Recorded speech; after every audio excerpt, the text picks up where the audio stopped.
Hello everyone, I'm Rodney Ford, and today, first off, I want to thank you for listening, for being here today, listening to my speech. I want to first ask you, are you proud to be an American? Are you proud of our military and what they've done, what they've sacrificed for us? Are you proud of the freedoms that we have in this great country? So today, I am going to convince you that kneeling during the national anthem or not standing during the national anthem, that's not the right thing to do. So I'm going to go over three main points today in my presentation. And those points being, number one, what is the reason that some people are choosing not to stand during the anthem?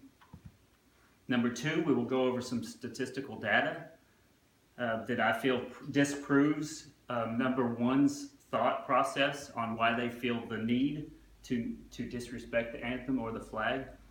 And number three, we'll go over who we honor when we do stand and salute our flag to the national anthem. So point number one, why are people choosing not to stand during the national anthem? It started back in 2016. Colin Kaepernick, he was a quarterback for the San Francisco 49ers. He was the first one to make this stand. He did it as a silent protest. He felt that there was some police injustice, some racial injustice through our police force. Police brutality is his reasoning for this peaceful debate or peaceful, protest. So that's why people are choosing to not stand. But I want to share some statistical data. So Colin's stance was triggered from the event, the Ferguson, Missouri event. Michael Brown, he was shot by the Ferguson Police Department. That was a suburb of St. Louis, Missouri. So that same event also brings us to point number two, some data that disproves, in my opinion, number one. So that same event, the Michael Brown shooting, caused the Washington Post to create a database. They started a database, a statistical database, and they went back to January 1 of 2015. They categorized and got as many details as possible from all police shootings, police fatality shootings for on-duty police officers. I'm going to share with you some of the information that I found in that database. So I chose 2016 data because that was the last complete year of data we have. We're in the third quarter of 2017 now, but this is a complete year of data.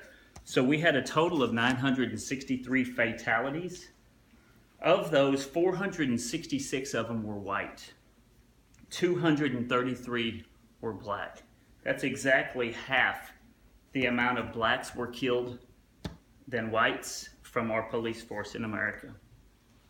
I wanted to make sure that I was getting a true reading for what was going on. So I was looking through this data and I found this subcategory, toy guns.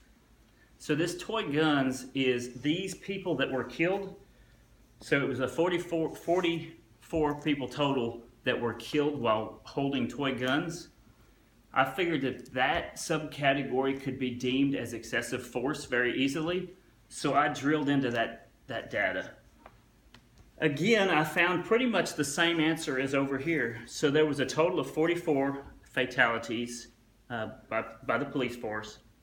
Again, it was 26 white to 13 black. Now, I don't want to sound insensitive because each of these are a precious life, and I realize that we are just looking at the statistical numbers. Each of these are precious lives, and so I don't want to sound insensitive here. But statistically, looking at the data alone, again, it's exactly half the number of blacks were killed to the number of whites by our police force in 2016. That takes us to number three. So who do we honor when we do stand and salute our flag during the national anthem? So that's our military. those that have fought for our country, fought for our freedoms. So I went to Wikipedia and I pulled the United States wartime casualties. So this is the amount of casualties we've had for those that have been defending our freedom and fought to give us what we have in this country. So this is just wartime deaths. This isn't accounting for all those that may have died in the military in non-war times. So this data goes back to 1775, and we have had a total of 1,354,664 deaths for those that have served our military, defending our freedom. In addition to that, we've had 1,498,240 that were wounded.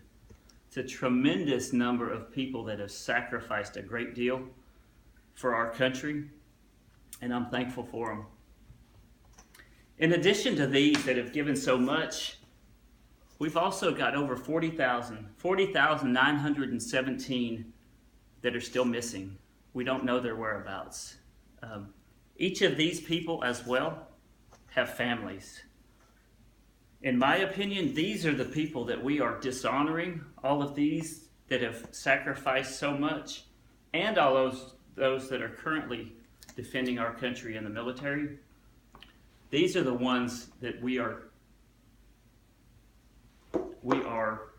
not doing justice by not standing during the national anthem. So we have bad apples in every. We have bad apples throughout our police force, I'm sure. Just like we have bad apples throughout every apple orchard in this country. But by